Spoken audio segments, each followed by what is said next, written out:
Fason Radyo. Merhaba değerli dinleyicilerimiz. Bugün 20 Ekim 2025 Pazartesi. Bakü stüdyosundan herkese merhaba. Fason Radyo'da Azerbaycan'dan Haberler programına hoş geldiniz. Ben Özlem. Ben değerli, bütün dinleyicilerimizi salamlayıram.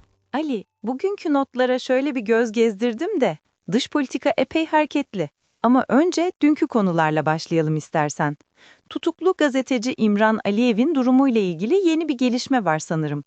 Dün açlık grevini sonlandırdığını konuşmuştuk. Bəli Özlem, Meydan TV'nin xəbərinə görə İmran Əliyev səhhətində yaranan ciddi problemlərə görə aclıq aksiyasını dayandırıb. Yaxınları vəziyyətinin pisləşdiyini bildirir. Bildiyiniz kimi o peşə fəaliyyətinə görə həbs olunduğunu iddia edir. Bu mənbənin də müxalif yönümlü olduğunu xatırlatdım. Anlıyorum. Umarım sağlığına bir an önce kavuşur. Notlarda bir de dün konuştuğumuz Fransa-Azerbaycan yakınlaşması var. O konuda da yeni gelişmeler olmuş. Bəli, o mövzuda da müsbət addımlar atılır. Prezident Əliyevin Fransanın yeni səfirini qəbul edərkən verdiyi mesajlar və Kopenhagen'dəki görüş münasibətlərdə yeni bir səhifə açıldığına işarə edir. Harika. Şimdi bugünün taze haberlerine geçelim. Bakü'de önemli bir misafir ağırlanmış. ABD Merkez Komutanlığı Komutanı. Elədir. Azadlik.org saytının yazdığına görə, Prezident İlham Əliyev ABŞ Mərkəzi Komandanlığı CENTCOM-un komandanı Oramiral Brett Cooperi qəbul edib.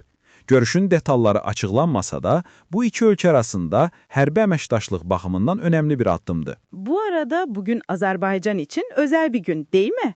Notlarında Zengilan'ın kurtuluşuyla ilgili başlıklar var. Bəli, bugün Zəngilan şəhərinin və ətraf kəndlərin işğaldan azad edilməsinin il dönümüdür.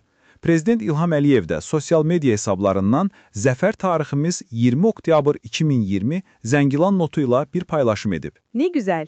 Dış politika demişken Cumhurbaşkanı Aliyev'in bir de Kazakistan ziyareti varmış sanırım. Astana sokakları Azerbaycan bayraklarıyla donatılmış. Bəli, səfər bu gün başlayır. Astana şəhərinin küçələri Azərbaycan bayraqları ilə bəzədilib. İki ölkə arasında strateji əlaqələrin daha da güclənəcəyi gözlənilir. Şimdi biraz iç gündeme, can sıkıcı bir konuya dönelim. Bakü'de tarihi binaların yıkımı ile ilgili bir mahkeme kararı var notlarında. Bəli, bu da azadlik.org saytının xəbəridir.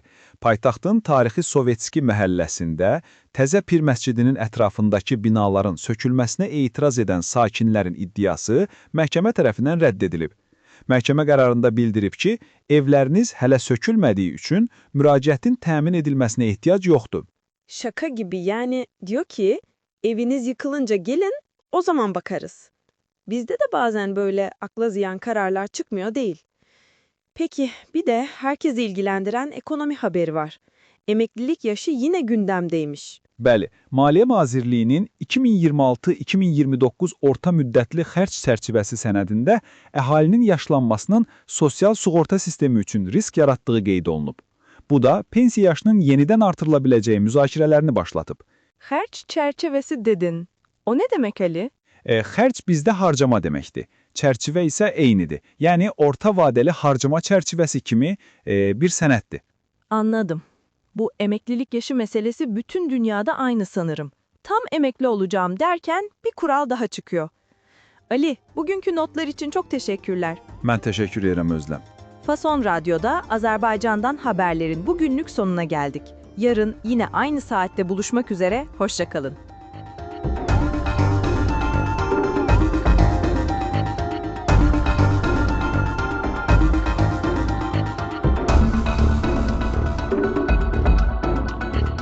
Fason Radyo.